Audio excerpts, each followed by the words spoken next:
Question 15.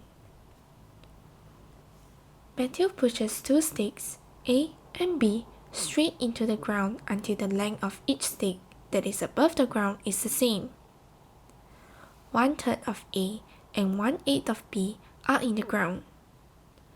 The length of A in the ground is 30 cm longer than the length of B in the ground. What is the total length of stakes A and B? This question is under the topic of ratios. From the diagram, we know the length of A is equals to B plus 30 cm. It is also given that 1/3 of A and 1/8 of B are in the ground. Hence, we know that 1/3 of A is equals to 1/8 of B plus 30 cm.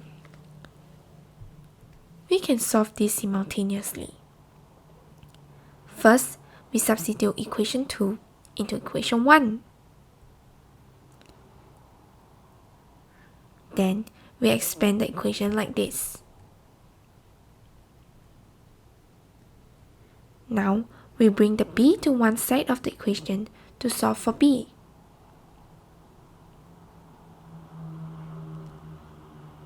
We then change it to a common denominator to solve it easily. And we get 96 cm as the total length of B.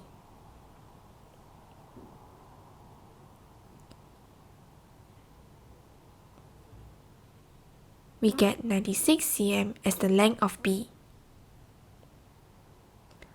Now, we can find out the length of A by solving equation 2.